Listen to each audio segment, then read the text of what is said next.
A radical look at Scottish history with Stuart McHardy, Part 19, The Reformation, Part 2.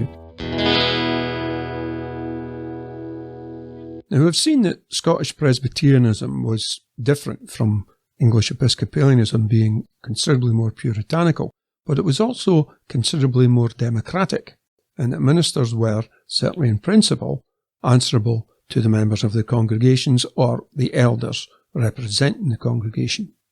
However, things were not quite as John Knox had hoped. In August 1560, the Scottish Parliament called on a group of 6 Protestant preachers called John Douglas, John Rowe, John Spottiswoode, John Willock, John Windram, and of course John Knox, known as the 6 Johns, to draw up a confession of faith, setting out the terms of the new religion. Within days, the document, since known as the Scots Confession, was laid before the Parliament, its full title being The Confession of Faith Professed and Believed by the Protestants within the Realm of Scotland, published by them in Parliament and by the Estates thereof ratified and approved as wholesome and sound doctrine, grounded upon the infallible truth of God's Word. Also known as the First Book of Discipline, this laid out a radical series of reforms focused on change right down to the parish level.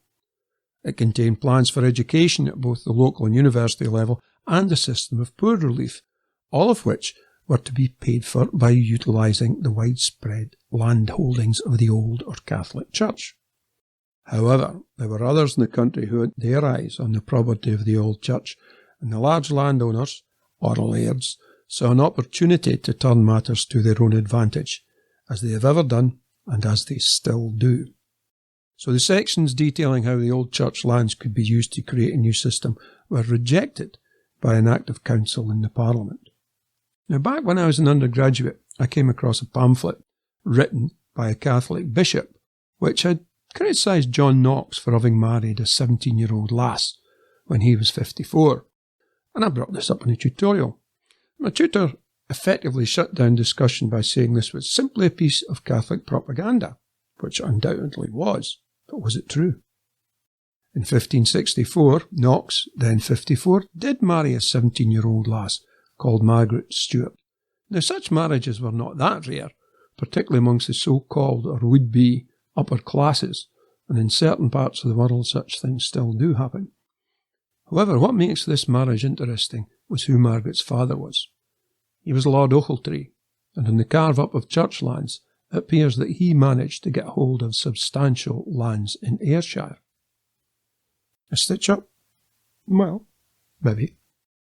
Now, one of the greatest achievements of Presbyterianism in Scotland was undoubtedly the creation of parish schools, but though this had been called for in the First Book of Discipline, it actually took until 1616 that the foundation of these schools was actually passed in Parliament. There had already been schools in the boroughs, and these were now controlled by the new Presbyterian Church, but now there was to be a school in every rural parish, to be paid for by the landowners, so many of whom had originally benefited from acquiring church lands. Over the next couple of decades, this proved effective in almost all of the lowlands, though many parts of the Highlands had to wait a long time for their turn. And one of the telling points about the new school system was that girls were allowed in. Basically, it was thought that everyone in the land should be able to read what was known as the Catechism, the shorter version of which was made up of 100 or so questions about God and religion. It was also considered beneficial if people could read the Bible, the Word of God, for themselves. Now, over the years, discussion has continued as to just how much destruction of churches and abbeys and their contents there was at the time of the Reformation, and there have been suggestions that much of the rioting was being directed by the lairds looking to extend their land and power. Given that the disruption of 1834 and even later splits within the Presbyterian Church were effectively caused by the refusal to accept landowners exercising their rights of patronage by appointing ministers, we can see that the tensions between the lairds and the kirk was deep-set and long-lived. To this day, Scotland is the most opaque land ownership system in Europe, and looking back, you can see that not only was a great opportunity missed by the kirk at the Reformation, but that a great opportunity was taken by the lairds, and that this still affects us today. If you want to read more on this permanently hot topic, I'd recommend Andy Whiteman's book, The Poor Had No Lawyers. Now, it wasn't until 1572 that the Reformation settlement was finally ratified by the then King James VI, but with the proviso that he could appoint bishops. This was resisted by the Presbyterian Church, and in 1582 they rejected the idea. This question, which came down to the monarch's right to control his subjects' religion, lies at the heart of the struggles that were to dominate much of Scottish and English history for a very long time after this. But it is at this time we can see the beginnings of the Scottish Episcopalian Church, which effectively grew up alongside Presbyterianism by following the lines of what James VI had wanted. Although it has close links with the Church of England, the Scottish Episcopal Church has always been independent, something which became startlingly clear in the later Jacobite struggles in Scotland. In our modern, essentially secular Scotland, it is easy to forget that for much of our history, the kirks were the absolute centre of all communal life, both religious and secular.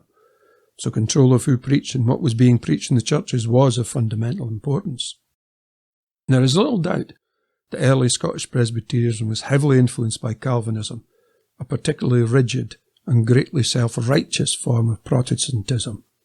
This in turn led to a remarkable level of intolerance, with plays, and not poetry, music and the arts in general being frowned upon and discouraged, all such activities being seen by the stauncher Presbyterians, who thought themselves chosen by God, as frivolous and against God.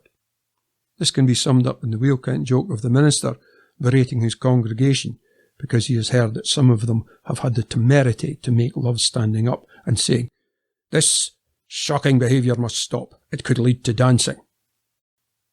In presbytery records from the late 16th and early 17th centuries, there are repeated local acts passed against traditional activities, such as visiting healing wells and attending the festivities associated with the old feast days, particularly at Beltane and Halloween. Much of this widespread, if not universal type of activity was rooted in practices that long predated Christianity itself, but all too often it was lumped together as simply unacceptable Romish practices. Looking at such records, it is apparent that many presbyteries had to keep repeating the prohibitions and fining or punishing those miscreants who ignored their instructions.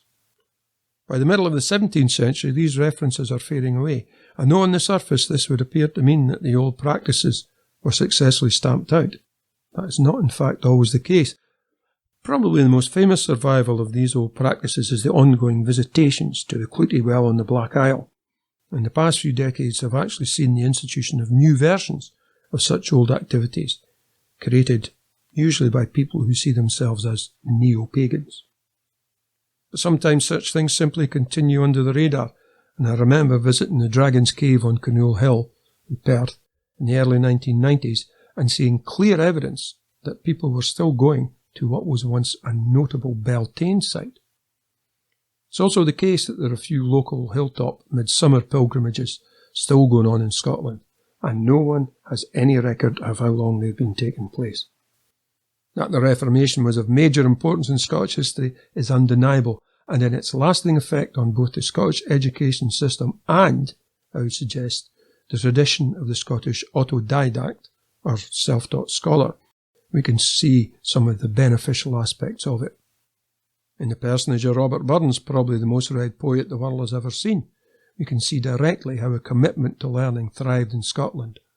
And in his time, it was the literacy of the Scottish population at large that directly fed the flames of the radicalism that surged at the end of the 18th century.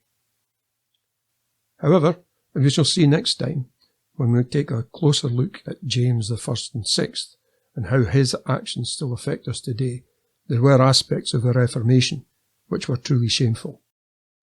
Next time, the king that left.